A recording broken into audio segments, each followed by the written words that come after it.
ಎಲ್ಲರಿಗೂ ನಮಸ್ಕಾರ. ಇವತ್ತು ನಾವು ಒಂದು ಮಾವಿನಕಾಯಿ ಚಟ್ನಿ ಮಾಡ್ತಾ ಇದ್ದೀವಿ. ಅದಕ್ಕೆ ಬೇಕಾಗಿರೋದು ಒಂದು ಮಾವಿನಕಾಯಿ ಚಿಪ್ಪೆ ಎಲ್ಲ ತೆಗೆದು ರೆಡಿ ಮಾಡಿ ಇಟ್ಕೊಳ್ಬೇಕು.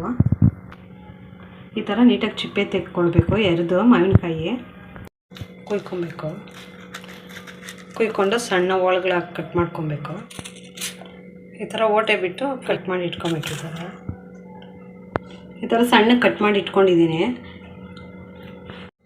ಈಗ ಚಟ್ನಿಗೆ ಬೇಕಾಗಿರೋ ಪದಾರ್ಥಗಳು ನಾನು 4-5 ಒಣಮೆಣಸಿನ್ಕಾಯಿ ಹುರಿದಿಟ್ಕೊಂಡಿದ್ದೀನಿ, ಕಲ್ಲುಪ್ಪು, ಬೆಳ್ಳುಳ್ಳಿ ಒಂದು 5-6 ಹೆಸರು ತೊಗೊಂಡಿದ್ದೀನಿ, ಒಂದು ಸ್ವಲ್ಪ ಅರಿಶಿನ ಪುಡಿ ತೊಗೊಂಡಿದ್ದೀನಿ. ಈಗ ನಾನು ಒಂದು ಜಾರ್ ತೊಗೊಂಡಿದ್ದೀನಿ, ಜಾರಿಗೆ ಹಾಕ್ಕೊಳ್ತೀನಿ ರುಬ್ಕೊಳ್ಳೋದಕ್ಕೆ. ಮೆಣಸಿನ್ಕಾಯಿ, ಉಪ್ಪು, ಬೆಳ್ಳುಳ್ಳಿ, ಮಾವಿನಕಾಯಿ ಕಟ್ ಮಾಡಿ ಇಟ್ಕೊಂಡಿರೋದು, ಅರಿಶಿನ ಎಲ್ಲ ಸೇರಿಸ್ಬಿಟ್ಟು ರುಬ್ಕೊಳ್ತೀನಿ.